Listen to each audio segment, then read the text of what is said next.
Too Much Truth from the Rooinek in Mafeking Road by Herman Charles Bosman. It was in the first year of our having settled around deur that we heard that an Englishman had bought a farm next to Gerhardus Grobbelaar. This was when we were sitting in a voorkamer of Willem Odendahl's house, which was used as a post office. Once a week, the postcard came up with letters from Ceres, and we gathered at Willem Odendahl's house and talked and smoked and drank coffee. Very few of us ever got letters, and then it was mostly demands to pay for the boreholes that had been drilled on our farms, or for the cement and fencing materials. But every week, regularly, we went for the post. Sometimes the postcard didn't come because the Groen River was in flood, and most of us would have gone home without noticing it, if somebody hadn't spoken about it. When Koos heard that an Englishman was coming to live among us, he got up from his riempiesbank. "Nee, kerels," he said. "Always when an Englishman comes, it means that a little later the boer has got to shift. I'll pack my wagon and make coffee and just trek first thing tomorrow morning." Well, most of us laughed then. Koos often said funny things like that. But some didn't laugh. Somehow there seemed to be too much truth in Koos words. We discussed the matter and decided that if we boers in Amariku could help it, the Rooinek would not stay among us for too long.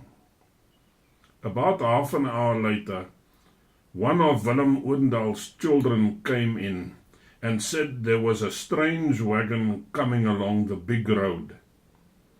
We went to the door and looked out.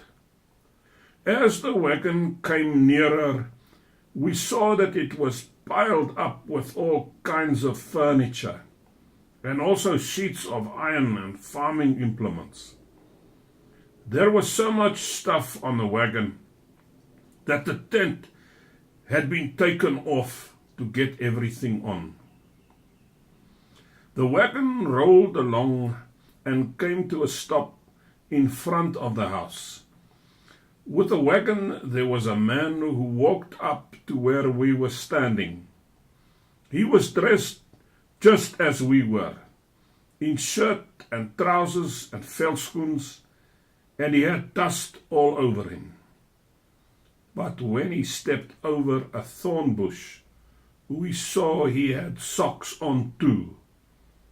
Therefore, we knew that he was an Englishman. Koos was standing in front of the door. The Englishman went up to him and held out his hand. "Good afternoon," he said in Afrikaans. "My name is Weber." Koos shook hands with him. My name is Prince Lord Alfred Milner," Koos said. That was when Lord Milner was governor of the Transvaal, and we all laughed. The Rooinek also laughed. "Well, Lord Prince," he said, "I can speak your language a little, and I hope that later on I'll be able to speak it better. I'm coming to live here, and I hope that we'll all be friends." He then came round to all of us, but the others turned away and refused to shake hands with him. He came up to me last of all. I felt sorry for him, for although his nation had dealt unjustly with my nation, and I had lost both my children in the concentration camp, still it was not so much the fault of this Englishman. It was the fault of the English government, who wanted our gold mines.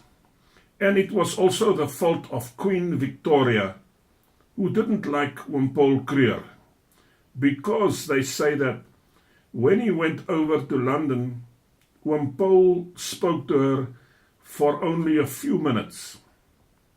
Wimpole said that he was a married man and that he was afraid of widows.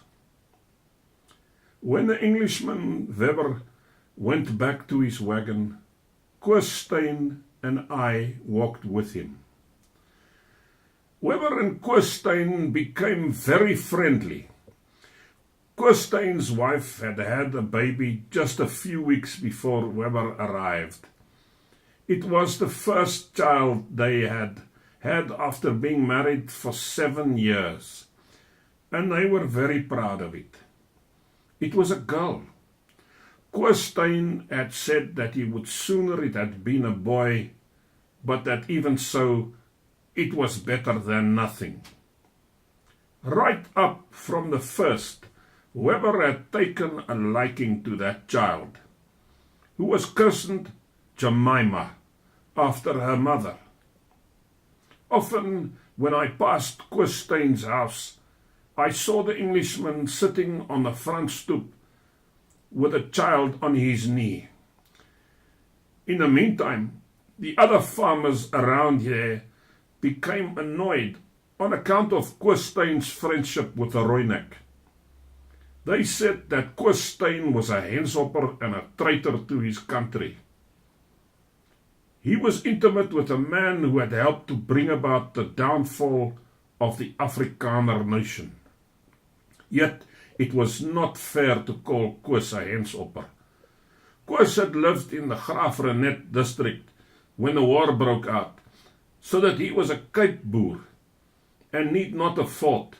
Nevertheless, he joined up with the Free State Commando and remained until peace was made.